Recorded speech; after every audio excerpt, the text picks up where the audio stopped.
Hi welcome to life line. ఈ రోజు TV9 స్టూడియోలో ఉన్నారు doctor Suryaprakash, spine surgeon from Medicover hospitals. ఈ రోజు లైఫ్ లైన్లో మనం డిస్కస్ చేయబోతున్నాం యువతలో పెరుగుతున్నటువంటి బ్యాక్ పెయిన్ ఇష్యూస్ గురించి మాట్లాడుకోబోతున్నాం. హాయ్ సార్, వెల్కమ్ టు ఆ స్టూడియో. నమస్కారం అండి. డాక్టర్ గారు, ఒకప్పుడు బ్యాక్ పెయిన్, నెక్ పెయిన్, నీ పెయిన్స్ అంటే ఏజ్ పైబడ్డ వాళ్ళకి వస్తాయి అనుకునేవాళ్ళు, కానీ ఇప్పుడు మిడిల్ ఏజ్లో ఉన్న వాళ్ళు కూడా ఈ ప్రాబ్లమ్స్ ఎక్కువగా ఫేస్ చేస్తున్నారు. రీజన్ ఏమనుకోవచ్చు?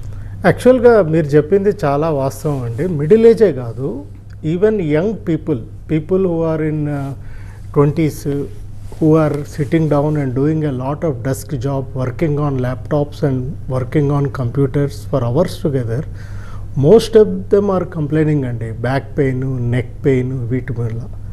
సో ఇది ఇట్స్ ఒక రకంగా చూస్తే ఇది ఒక మోడర్న్ ఎపిడమిక్ కింద మనం కన్సిడర్ చేయొచ్చు. ఎందుకంటే మనము మూమెంట్ అన్నది పెద్ద ప్రాధాన్యత ఇవ్వకుండా ఒకటే ప్రదేశంలో కూర్చుని కంటిన్యూస్గా నించుని కూర్చుని పనిచేయడం వల్ల చాలా పోస్చరల్ ప్రాబ్లమ్స్ వల్ల క్రానిక్గా మనము మజిల్స్ డీకండిషన్ అవడం అయితే కానీ, డిస్క్ బల్జల్ రావడం అయితే కానీ, ఇటువంటివి జరగడం వల్ల ఈ బ్యాక్ పెయిన్ లాంటివి వస్తున్నాయి. డాక్టర్ గారు, అంతే డే అంతా కూడా ఎక్కువగా ల్యాప్టాప్స్ మీద వర్క్ చేయడం, డెస్క్ జాబ్స్ అవ్వచ్చు, ఈ మధ్య కాలంలో చిన్న పిల్లల నుంచి పెద్దవాళ్ళ దాకా ప్రతి ఒక్కరు కూడా ఫోన్లో తలపెట్టి ఎక్కువగా మొబైల్ చూడడం కావచ్చు, ఇవన్నీ కూడా దీనికి ఒక కారణం అనుకోవచ్చు? తప్పకుండానండి. ఎస్పెషల్గా మొబైల్స్ అండ్ ల్యాప్టాప్స్ యూజువల్గా మనకి చాలా దోహదం చేస్తాయి. ఇప్పుడు ఇంగ్లీష్లో ఒక ఇది టెక్స్ట్ నెక్ అంటారు. మనం టెక్స్ట్ చేస్తున్నప్పుడు మెడని పూర్తిగా ఇట్లా వంచేసి మొబైల్ని అట్లా చూసుకుంటూ టెక్స్ట్ చేస్తూ ఉంటారు. అట్లా చేయడం వల్ల ఏమవుతుందంటే సర్వైకల్ స్పైన్ నార్మల్గా లార్డోసిస్ అని ఒక పొజిషన్లో ఉంటుందండి. ఇప్పుడు అది న్యూట్రల్గా ఉన్నా పర్వాలేదు, ఫ్లెక్షన్ కూడా చేయొచ్చు, కానీ అదే పొజిషన్లో కంటిన్యూస్గా ఉండకూడదు. ఇప్పుడు ఎవరైనా టెక్స్ట్ చేస్తున్నప్పుడు వాళ్ళు గంటల తరబడి అట్లా తలకాయ ఇట్లా ఉంచేసి టెక్స్ట్ చేసేస్తూ ఉంటారు. దానివల్ల ఏమవుతుందంటే సర్వైకల్ డిస్క్ బల్జ్ రావడానికి ఆస్కారం ఉంటుంది. డిస్క్ బల్జెస్ రావడం వల్ల కొంత డిస్క్ డిజనరేషన్ యాక్సిలరేట్ అయ్యి నరాలకి కొంత కెమికల్ ఈ డిస్క్ లోడ్ వల్ల కూడా పెయిన్స్ రావడము, ఇవన్నీ చాలా సామాన్యం. మీరు ఆశ్చర్యపోతారు, అలా కంటిన్యూస్గా ల్యాప్టాప్ మీద కూడా పెట్టుకున్నప్పుడు ల్యాప్టాప్ని డెస్క్టాప్ కింద కాకుండా ల్యాప్టాప్ కింద యాక్చువల్ పేరు లాగా ల్యాప్టాప్ కింద వాడినప్పుడు ఏమవుతుందంటే కింద పెట్టి మెడని పూర్తిగా వంచేసి ఒక రకమైన ఆక్వర్డ్ పొజిషన్లో పెట్టుకుని అలా గంటల తరబడి ఉండడం వల్ల ఈ ప్రాబ్లమ్స్ సంభవిస్తాయి. మీరు చెప్పింది చాలా వాస్తవం. ఇది కంటిన్యూస్గా ఈ మొబైల్స్, ల్యాప్టాప్స్ వల్ల వచ్చే ప్రాబ్లమే. దీన్ని మోడర్న్ డిజీజెస్ కింద కూడా పరిగణించవచ్చు. డాక్టర్ గారు, జనరల్లీ చాలామంది కూడా పెయిన్ని బేర్ చేస్తూ భరిస్తూ ఉంటారు. కొంతమంది మాత్రం పెయిన్ని బేర్ చేయలేని వాళ్ళు పెయిన్ కిల్లర్స్ యూస్ చేస్తుంటారు. వాస్తవానికి పెయిన్ కిల్లర్స్ ఎంత హార్మ్ఫుల్ అనుకోవచ్చు? పెయిన్ కిల్లర్స్లో చాలా రకాలు ఉంటాయండి. ఏదో అకేషనల్గా ఏదో నాకు నొప్పి వచ్చింది, ఒక పారాసెటమాల్, ఒక బ్రూఫెన్ లాంటి గోళీలు వేసుకోవడం వల్ల పెద్ద ప్రాబ్లం ఉండదు. కానీ కంటిన్యూస్గా అదే పనిగా మెడికేషన్స్ వేసుకోవడం వల్ల డెఫినెట్గా కిడ్నీ ఎఫెక్ట్ అయ్యే ఆస్కారం ఉంటుంది. కాబట్టి అంత కంటిన్యూస్గా పెయిన్ కిల్లర్స్ వేసుకోవడం మంచిది కాదు. ఫస్ట్ ఆఫ్ ఆల్ ఇటువంటి ప్రాబ్లమ్స్ మనకి ఐడెంటిఫై అయినప్పుడు రూట్ కాజ్ కనుక్కొని ఏంటి వాళ్ళ పోస్చర్ ఏంటి, వాళ్ళ డెస్క్, వాళ్ళ చైర్, వాళ్ళ కంప్యూటరు అన్నీ కూడా కరెక్ట్ పొజిషన్స్లో ఉన్నాయా, వాళ్ళు ఏమైనా నెక్ని బాగా ఉంచి పని చేస్తున్నారా, ఇవన్నీ చూసుకుని దాని ప్రకారంగా వాళ్ళు అడ్జస్ట్ చేసుకోవడం ఫస్ట్ థింగ్. రెండోది మెడకి సంబంధించిన వ్యాయామాలు, కొంచెం మన వెన్నుపూస బ్యాక్కి సంబంధించిన వ్యాయామాలు చేసుకుంటూ ఉంటే ఆ మజిల్స్ యొక్క కండిషనింగ్ ఇంప్రూవ్ అవుతుంది. అలా అవడం వల్ల పెయిన్స్ చాలా మటుకు తగ్గుతాయి. ఇప్పుడు మీరు చెప్తున్న పెయిన్ కిల్లర్స్ అవన్నీ అంటే అక్యూట్గా, అంటే సడన్గా పెయిన్ వచ్చింది, నేను మెడ కదపలేని పొజిషన్లో ఉన్నాను, అటువంటప్పుడు మనం వాడుకోవాలి. కానీ దీర్ఘకాలికంగా అవి వాడడం వల్ల మనకి నష్టమే ఎక్కువ లాభం కన్నా. కాలర్ లైన్లో ఉన్నారండి వైజాగ్ నుంచి. శ్రీను గారు, ప్రాబ్లం ఏంటో చెప్పండి డాక్టర్ గారికి. Good afternoon sir. Hello sir. నమస్కారం శ్రీను గారు, చెప్పండి. Good afternoon sir. నా పేరు శ్రీను సార్. చెప్పండి. నేను వైజాగ్ నుంచి మాట్లాడుతున్నాను సార్.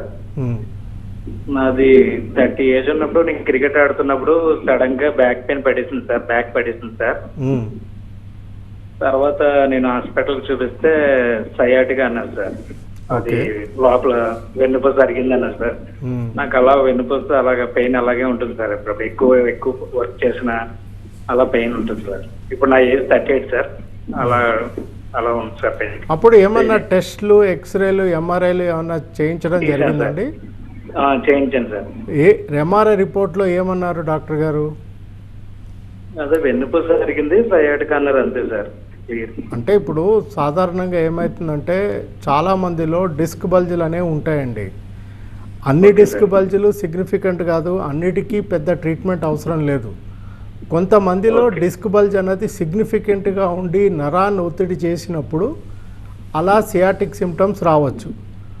అలా ఉన్నప్పుడు మీరు స్పెసిఫిక్గా ఏ యాక్టివిటీస్ వల్ల ఇట్లాంటి ప్రాబ్లం వస్తున్నది అన్నది ఐడెంటిఫై చేసి ఆ యాక్టివిటీస్ కొంత మానుకుని నడుము స్ట్రెంగ్తనింగ్ చేసుకోవడం వల్ల దీన్ని గ్రాడ్యువల్గా మీరు అధిగమించవచ్చు.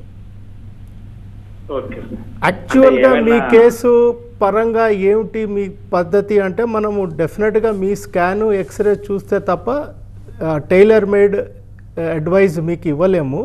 కానీ జనరల్గా చెప్తే కనుక మోస్ట్ ఆఫ్ ది ప్రాబ్లమ్స్ అంటే నరాలకి ఓన్లీ సియాటికా ఉండి నరం ఫంక్షన్ అంతా పర్ఫెక్ట్గా ఉన్నప్పుడు మనకి చాలా మటుకు ఎక్సర్సైజెస్ తోటి, థెరపీ తోటి, అడపాదడపా మందులతోటి మేనేజ్ చేసుకోవచ్చండి.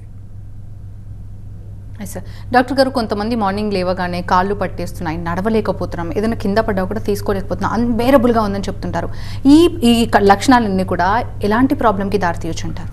అంటే కొంతమందికి ఏమవుతుందంటే ఈ కంటిన్యూస్గా ఈ పొద్దున్న లేచినప్పుడు బ్యాక్ స్టిఫ్నెస్ అన్నది చాలా మందిలో ఉంటుందమ్మా. ఇది ఎస్పెషల్గా మిడిల్ ఏజెస్లో కామన్. ఇప్పుడు లంబార్ డిస్క్ అన్నది దానికి డైరెక్ట్గా బ్లడ్ సప్లై ఉండదు, అది డిఫ్యూజన్ ద్వారా, అంటే వెన్నెముక నుంచి వచ్చే బ్లడ్ సప్లై ద్వారా కొంత ఫ్లూయిడ్ సీపేజ్ వల్ల దానికి న్యూట్రిషన్ జరుగుతుంది.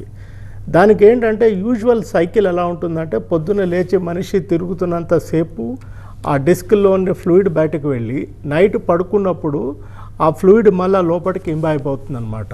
అంటే అది డిస్క్ పీల్చుకుంటుంది. ఈ సైకిల్ అన్నది డిస్టర్బ్ అయినప్పుడు ఏమవుతుందంటే పొద్దున్న బాగా ఓవర్ స్టిఫ్గా అయ్యి ఈ స్టిఫ్నెస్ అన్నది వస్తుంది. అది చాలామందికి ఏంటంటే కొంత సమయం తర్వాత వాళ్ళు నడుస్తున్న కొద్దీ, యాక్టివిటీస్ చేసుకున్న కొద్దీ బెటర్ అవుతుంది.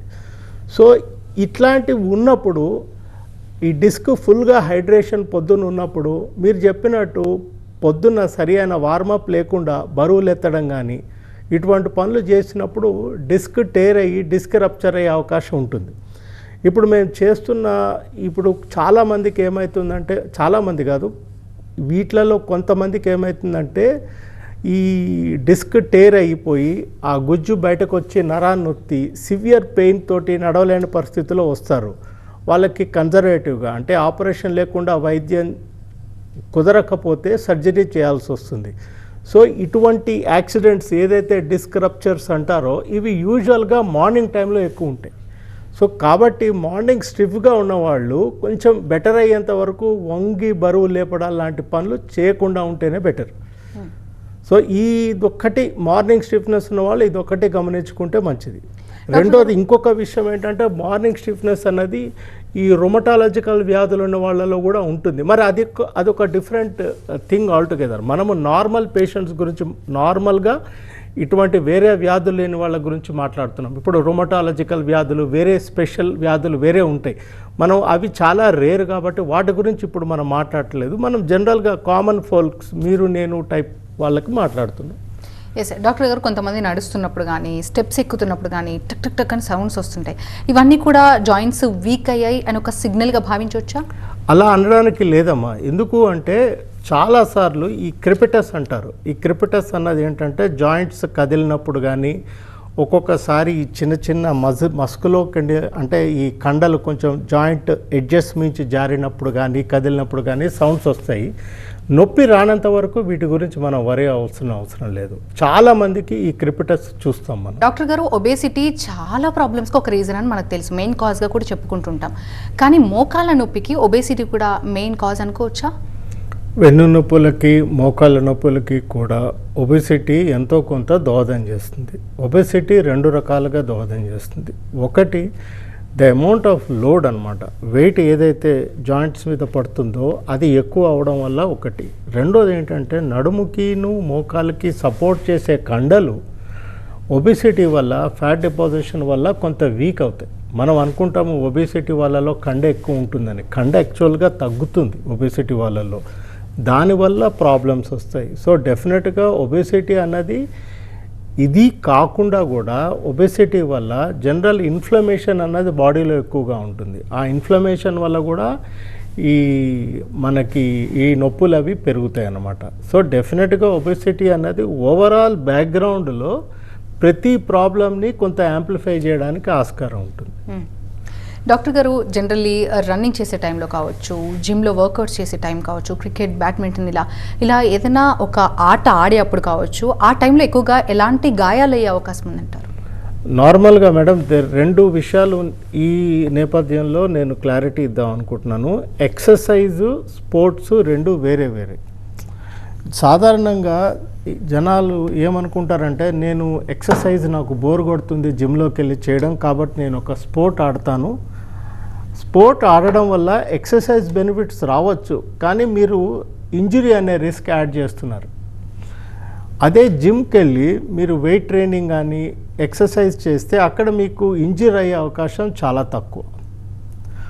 స్పోర్ట్స్లో ఏమవుతుందంటే ఆ థ్రిల్, ఆ అన్ప్రెడిక్టబిలిటీ అన్నదే స్పోర్ట్స్లో థ్రిల్ ఇస్తుంది.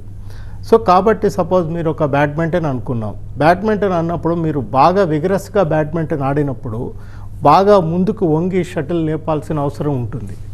అది మీరు కండిషనింగ్ అడిక్వేట్గా లేకపోతే, అంటే మీరు ఇదివరకు నుంచి ఫిట్ కాకుండా సడన్గా ఒక రోజు లేచి, అంటే మీరు ఫర్ ఎగ్జాంపుల్ ఒక సాఫ్ట్వేర్ ఇండస్ట్రీలో 5 ఏళ్ళుగా పనిచేస్తున్నారు, కొంత వెయిట్ పుట్ ఆన్ చేశారు, లేదు ఇప్పుడు నేను గేమ్ ఆడతానని స్టార్ట్ చేశారనుకోండి, డెఫినెట్గా మీకు ఏదో ఒక ఇంజురీ అవుతుంది. సో కాబట్టి ఇప్పుడు మోకాళ్ళు రిస్క్లో ఉంటాయి అండ్ స్పైన్ రిస్క్లో ఉంటుంది. తర్వాత ఎల్బోలో ఏమో మనకి టెన్నిస్ ఎల్బో లాంటి రిస్కులు, మళ్ళీ రిస్ట్ స్ట్రెయిన్స్, ఇవన్నీ రకరకాల ప్రాబ్లమ్స్ వస్తాయి. కాబట్టి ఇప్పుడు లేటెస్ట్గా అందరూ పికిల్ బాల్ అని ఆడుతున్నారు. ఈ పికిల్ బాల్ గేమ్లో కూడా సడన్గా ముందుకు పరిగెత్తి సడన్గా వెనక్కి రావడం, ఎందుకంటే గేమ్ చూసిన వాళ్ళకి అనిపిస్తుంది ఇది చాలా ఈజీ గేము, నేను ఆడేస్తానని. కానీ ప్రాబ్లం ఏమవుతుందంటే దానిలో కూడా చాలా ముందుకి వెనక్కి స్పీడ్గా పరిగెత్తే అవసరం ఉంటుంది. ఇప్పుడు ఇన్నాళ్ళుగా పరిగెత్తకుండా, ఏమీ ఎక్సర్సైజ్ చేయకుండా, ఈ బాడీ ఫిట్గా లేకుండా సడన్గా ఒకరోజు ఆడినప్పుడు మోకాళ్ళ నుంచి నడుము దాకా ఎక్కడన్నా మనకి ఇంజరీ అవకాశం ఉంటుంది. సో ఇది మనం గేమ్స్ ఆడేటప్పుడు మటుకు అది చాలా పరిగణలోకి తీసుకోవాలి. ఎస్పెషల్గా మనకి 40 years దాటిన వాళ్ళు ఎవరైనా కొత్త గేమ్ స్టార్ట్ చేసినప్పుడు చాలా జాగ్రత్తగా వాళ్ళు ఇనీషియల్ ఫేజెస్లో చూసుకుంటే చాలా మంచిది. సార్, మీరు చెప్పిన రీజన్స్ అన్ని కూడా గమనిస్తే ఈ మధ్య కాలంలో స్పోర్ట్స్ ఇంజరీస్ చాలా ఎక్కువగా వింటున్నాం ఒకప్పటితో కంపేర్ చేస్తే. ఈ రీజన్సే అనుకోవచ్చా ప్రధాన కారణం? చాలా మటుకు ఇటువంటి రీజన్సే మేడం. ఎందుకంటే కంటిన్యూస్గా వాళ్ళు స్పోర్ట్స్ ఆడిన వాళ్ళకి ఆ యొక్క ఫ్రీక్వెన్సీ అది అలవాటు అవుతుంది, వాళ్ళు సాధారణంగా డీసెంట్గా ఆడగలుగుతారు. కానీ ప్రాబ్లం ఏమవుతుందంటే ఒకసారి 20 ఏళ్ల దాకా స్పోర్ట్ ఆడి ఒక 15 ఏళ్ల దాకా ఆడని వాళ్ళు సడన్గా 35 ఏళ్ళకి స్టార్ట్ చేసామనుకుంటే వాళ్ళకి మెంటల్గా they may be good in doing it, కానీ ఏమవుతుందంటే వాళ్ళకి ఇంజరీ రిస్క్ ఎక్కువ ఉంటుంది. ఇప్పుడు విగరస్ స్పోర్ట్స్, ఇప్పుడు యంగ్ పీపుల్ అంటే ప్రొఫెషనల్ ఇంజరీస్ అవి వేరేలా ఉంటాయి. ఇవి అన్నీ రిక్రియేషనల్ ఇంజరీ, ఇవి వేరేలా ఉంటాయి. ప్రొఫెషనల్ ఇంజరీ అంత తీవ్రంగా ఉండకపోయినా ఈ recreational injuries are good enough అనమాట to trouble the patient adequately. Doctor గారు, ఇందాక స్పోర్ట్స్ ఇంజరీస్ గురించి మాట్లాడుకుంటే, ఇందాకలాగా ఆ స్పోర్ట్స్ ఇంజరీస్ జరిగినప్పుడు ఇమీడియట్గా ఆయింట్మెంట్స్ పెట్టడం, ఆయిల్ అప్లై చేయడం, లేదంటే ఐస్ ప్యాక్ పెట్టడం ఇట్లా చేస్తూ ఉంటారు. కానీ ఇలా చేయడం ఎంతవరకు కరెక్ట్ అంటారు? అది ఇప్పుడు మేడం ఒక్కటి అర్థం చేసుకోండి, ఇప్పుడు స్పోర్ట్ ఇంజరీ ఉన్నప్పుడు ఆ పర్టికులర్ క్యాండిడేట్ స్పోర్ట్ కంటిన్యూ చేయాలన్నప్పుడు తాత్కాలిక ఉపశమనం కోసం అవన్నీ క్వైట్ ఓకే. ఇన్ఫ్యాక్ట్ మీరు చూసే ఉంటారు ఈ క్రికెట్ గేమ్స్లో కానీ దాంట్లో కానీ ఫిజియోథెరపిస్టులు ఐస్ ప్యాక్ పెట్టుకుని రెడీగా ఉంటారు. So ice after an injury is a perfectly acceptable way to do it. But later on అది ఎందుకు వచ్చింది, దానికి ఏమిటా ఇంజరీ, దానికి అప్రాప్రియేట్ రీహాబిలిటేషను, ఎక్సర్సైజు, ఫిజియోథెరపీ లాంటివి కూడా అవసరం. కానీ అది లేటర్ స్టేజ్ వస్తుంది. ఇప్పుడు సాధారణంగా స్పోర్ట్స్లో ఇంజూరీ అయినప్పుడు ఫస్ట్ చూసేది ఏంటంటే అది సీరియస్సా కాదా. ఆటోమేటిక్గా మనం ఇంకా ఆ తాత్కాలిక ఉపశమనం నుంచి స్పోర్ట్ కంటిన్యూ చేయొచ్చా, స్పోర్ట్ నుంచి వైదొలగాల, ఈ విషయాల మీద ఎక్కువ దాని మీద ఇది అవుతుందన్నమాట.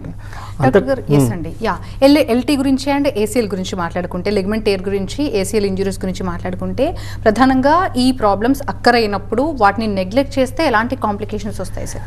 యాంటీరియర్ క్రూషియేట్ లిగమెంట్ ఇంజరీస్ అన్నీ కూడా మేడం యూజువల్గా అది ఒక ప్రైమరీ జాయింట్ రెస్ట్రెయింట్ అనమాట. యాంటీరియర్ క్రూషియేట్ లిగమెంట్ బాగా పనిచేస్తే అది ఆ నీ యొక్క మూమెంట్ని పర్ఫెక్ట్గా ఉంచి జాయింట్ని కరెక్ట్గా అది పనిచేయనిస్తుంది. ఒకవేళ యాంటీరియర్ క్రూషియేట్ లిగమెంట్ డ్యామేజ్ అయినప్పుడు ఏమవుతుందంటే జాయింట్ యొక్క రోలింగ్ కానీ, నడుస్తున్నప్పుడు జాయింట్ యొక్క గమనం కానీ కొంత వ్యత్యాసాలు వచ్చి జాయింట్ డ్యామేజ్ కానీ జాయింట్ స్ట్రక్చర్స్ కూడా డ్యామేజ్ అయ్యే ఆస్కారం ఉంటుంది. తో ప్రస్తుత కాలంలో యంగ్ పీపుల్లో ఎవరికైనా కూడా ఈ ఏసీఎల్ టేర్ అయినప్పుడు సాధారణంగా సర్జికల్ రికన్స్ట్రక్షనే ప్రిఫర్ చేస్తాం. డాక్టర్ గారు స్పోర్ట్స్ ఇంజరీస్ తర్వాత చాలామంది కూడా వెంటనే వెళ్ళిపోతుంటారు, అమ్మో గ్యాప్ వస్తే ఆట మర్చిపోతామేమో, గ్రిప్ పోతుందేమో, ఇలా రకరకాల భయాలతో వెళ్తుంటారు.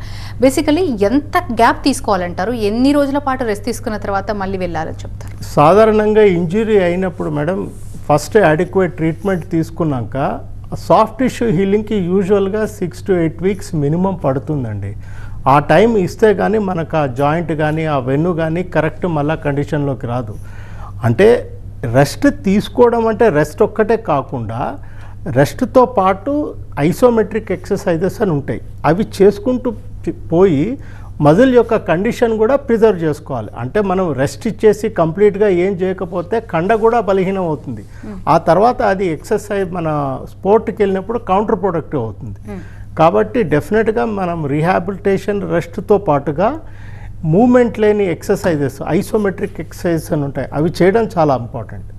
డాక్టర్ గారు ఒక ట్రైనర్ని పెట్టుకొని వర్కౌట్స్ చేస్తే ఒక ప్రాపర్ పద్ధతిలో వెళ్ళొచ్చు, కానీ ఈ మధ్యకాలంలో చాలామంది కూడా యూత్ ఇష్టం వచ్చినట్టు చేయడం, తొందరగా వెయిట్ లాస్ అవ్వాలి, 3 monthsలో 6 pack రావాలి, ఇలా చాలా ఎఫర్ట్స్ పెడుతున్నారు. బట్ అది ప్రాపర్గా చేయని టైంలో చాలా ఎఫెక్ట్ అవుతున్నారు. ఎస్పెషల్లీ మాట్లాడుకుంటే బ్యాక్ పెయిన్ అవ్వచ్చు అండ్ నీ పెయిన్స్ మీద ఈ ఎఫెక్ట్ కనిపిస్తుంది. అసలు ఎలా ఎక్సర్సైజ్ చేయాలంటారు? వర్కౌట్ చేసే ముందు ఎలాంటి ప్రికాషన్స్ తీసుకోవాలి, చేసిన తర్వాత ఎలాంటి ప్రికాషన్స్? నార్మల్గా మేడం వర్కౌట్ చేసే ముందు ఎప్పుడన్నా కూడా ఎంతో కొంత బేసిక్ వార్మప్ అవసరము, అది కన్సిడర్ చేయాలి.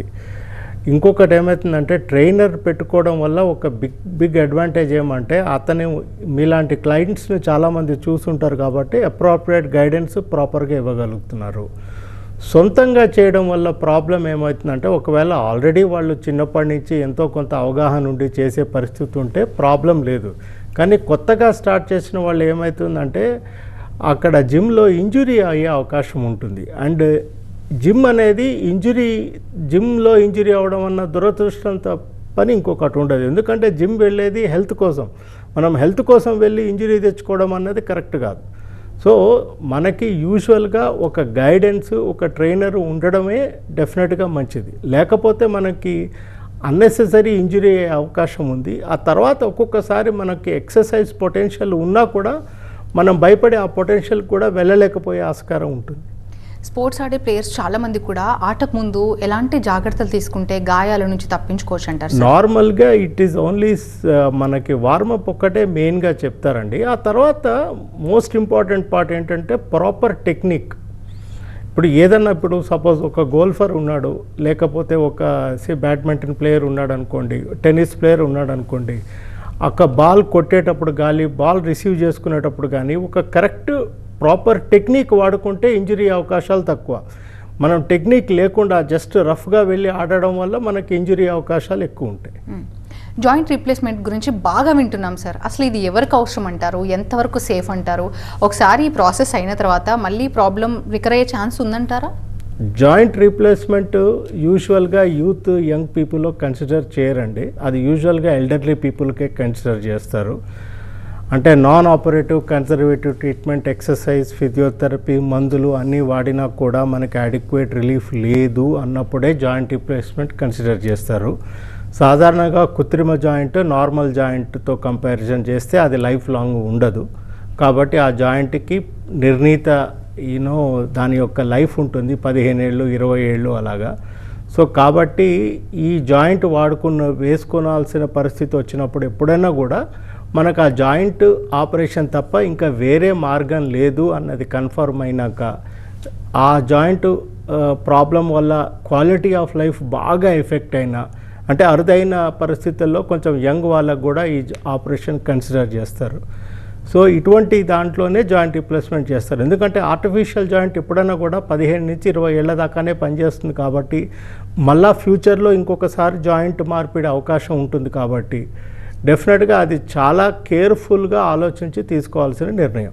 డాక్టర్ గారు, నీ పెయిన్స్ అవ్వచ్చు, స్పోర్ట్స్ ఇంజరీస్ అవ్వచ్చు, బోన్ ప్రాబ్లమ్స్ అవ్వచ్చు, వీటన్నిటిని కూడా కంప్లీట్గా నయం చేయొచ్చు అంటారా?